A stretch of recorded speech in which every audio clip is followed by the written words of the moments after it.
Eric Schoenfeld here with Fly or Die. My co-host John Biggs joining us from LA at the E3 video game conference.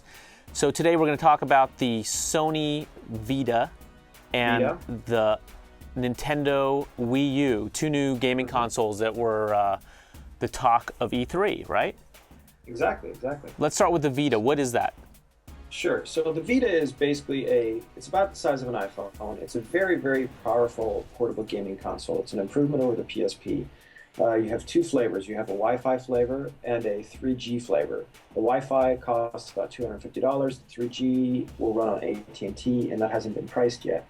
But the improvements that you get from the Vita are much better screen. You have a touch screen. You also have a rear touch screen that you can control games from the back. It's kind of a weird situation. The rear touchscreen is usually a weird situation, isn't it? It is a weird situation. And it's a considerable improvement over the old PSP, but my question is it a considerable improvement over anything else in the market right now? At $250, it's not that expensive, but it's actually it's going to be very, very popular with the PSP and the Sony fanboys. Not sure how well it'll do in the general market. I don't get the whole 3G AT&T connection, like trying to make it a phone. To me, that's that just kind of shows that they're confused. I think Sony's plan, they've already launched a phone called the X-Play, which allows you to play PlayStation games under Android. And their plan is to get PlayStation games out into the wider audience, which would turn sort of PlayStation into a publisher as opposed to an actual console. Right, but do you remember the N-Gage? Like a decade ago, it was a gaming phone, and it never really took off. And I kind of worry that's what's going to happen here if they market it too much as a phone versus just the next generation PSP. I'm going to give it a dive just for that. It might end up being a taco, just like the N-Gage. The other thing that I think they're trying to grasp at straws here with doing the whole Android approach. So is this the first time that the PSP is Android based? This is and what's happening, they're actually moving some of their content to be Android compatible. Nobody knows what the Vita operating system is, but it's potentially Android underneath all that. Basically, they're just trying to expand the platforms that these things can run on. I'm giving it a die just because it doesn't seem interesting to a general audience. If you're really into God of War, if you're really into Metal Gear Solid, you might want to play it on this thing. It's kind of a cool console. So basically, wait, the whole Android thing, so you're saying that you're going to be able to play regular PSP games and also Android games? No, you'll be able to play regular PSP games on Android. Oh, on Android, so the other way around. Okay. Exactly. I got you. So you're not going to play Android games on the Vita? No.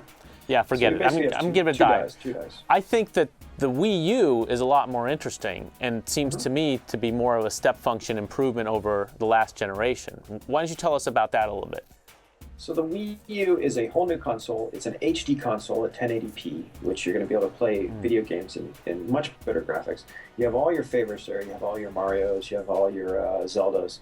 Plus, you have some really cool games that you can only get on Xbox and PS3 right now, including Battlefield, Metal Gear, a new number of games that you haven't traditionally been able to play on a Wii.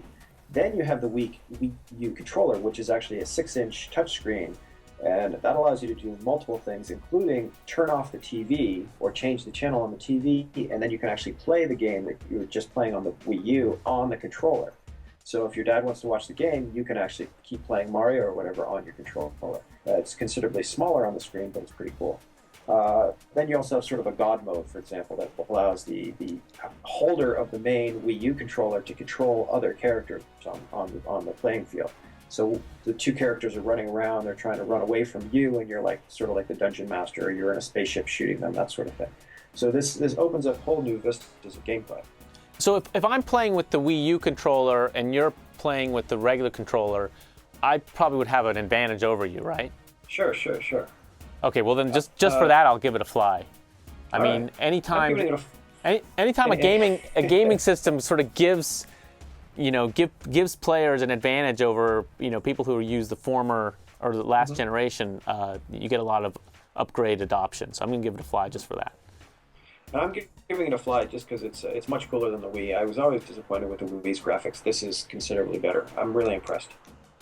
And then the fact that you can kind of play the same game and sort of, it doesn't matter if you're playing on the TV or you're playing on the controller or transferring it around. I mean, that sounds to me like a new type of gameplay that sort of almost makes it more portable, and you're not really locked into any one screen, which is very interesting. So Yep, exactly. So there you have it. We actually agreed one die for the Vita and one fly for the Wii U. Join us next time when we'll look at something else.